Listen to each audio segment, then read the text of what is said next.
ይህ ተራ የ90 ደቂቃ ጨዋታ አይደለም። የአንዱ መነሳት የሌላኛው ፍጹም መውደቅ የሚወሰንበት የህልውና ፍልሚያ ነው። የኢትዮጵያ ፕሪምየር ሊግ 35ኛ ሳምንት በደረጃ ሰንጠረዡ ግርጌ የሚገኙትን ሽረና አርባ ምንጭ ከተማን ፊት ለፊት ያፋጥጣል። በሁለቱ ቡድኖች መካከል የ6 ነጥብ ልዩነት አለ። ስሌቱ ቀላል ግን ጨካኝ ነው።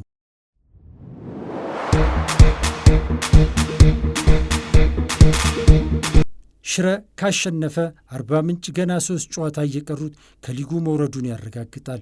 ለአርባ ምንጭ ዛሬ መሸነፍ ማለት ፍርዱን መቀበል ማለት ነው። ዛሬ ማን ይተርፋል?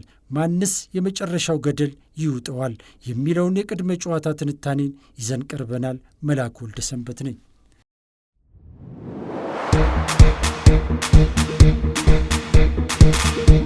ወደ እርስ በርስ ታሪካቸው ስንመለስ ሁለቱ ቡድኖች ፍጹም ተመጣጣኝ ናቸው። ባደረጓቸው 3 ግንኙነቶች ሁለቱም ከድል ጋር የተገናኙት አንድ ጊዜ ብቻ ነው። በቀሪው ደግሞ አቻ ተለያይተዋል። እናም በእስካሁን ግንኙነታቸው ሁለቱም ሳይደፋፈሩ እንደተከባበሩ ቀጥለዋል። የቅርብ ጊዜ ወቅታዊ አቋማቸው ወይም ጉዟቸውም ቢሆን ተመሳሳይ ሊባል የሚችል ነው። ሽረ ካለፉት 5 ጨዋታዎች 8 ነጥብ ሲሰበስብ አርባ ምንጭ ደግሞ 7 ነጥቦችን አግኝቷል።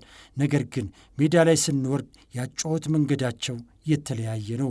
በሊጉ ግርጌ ላይ የሚገኘው አርባ ምንጭ ከተማ 51 በመቶ የኳስ ቁጥጥር ብልጫ አለው።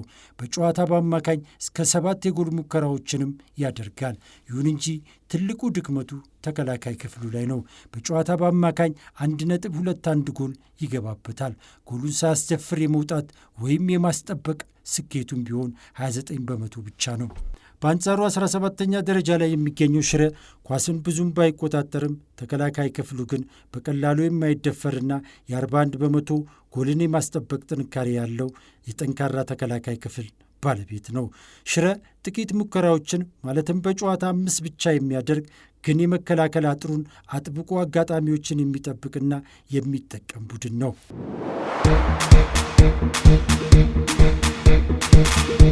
ይህን ጨዋታ ይበልጥ ተጠባቂ የሚያደርገው የባለፈው ሳምንት ውጤት ነው። 20ኛ ደረጃ ላይ የሚገኘው አርባ ምንጭ ከተማ ባለፈው ሳምንት መከላከያን ወይም መቻልን 2-1 በማሸነፍ አስደናቂ የስነልቦና ስንቅ ሰብስቧል። ያ ድል አዞዎቹ አሁንም ተስፋ እንዳላቸው ያሳየ ነው። ሽረ ደግሞ ከሀዲያ ሆሳዕና ጋር 1-1 ተለያይቶ ነጥብ ተጋርቷል። ዛሬ አርባ ምንጭ ካሸነፈ የነጥብ ልዩነቱን ወደ 3 በማጥበብ የወራጅ ቀጠናው ውጥረት ወደ ከፍተኛ ደረጃ እንዲሸጋገር ያደርጋል። ሽረ ካሸነፈ ግን የአርባ ምንጭን ጉዞ እዚሁ ላይ ይገታል። የራሱን የመቆየት ተስፋ ደግሞ በደማቁ ያለመልማል። የአርባ ምንጭ የመጨረሻ እስትንፋስ ወይስ የሽረ ህልውናን የማረጋገጥ ጉዞ? የ90 ደቂቃው ፍልሚያ ሁሉንም ነገር ይበይናል።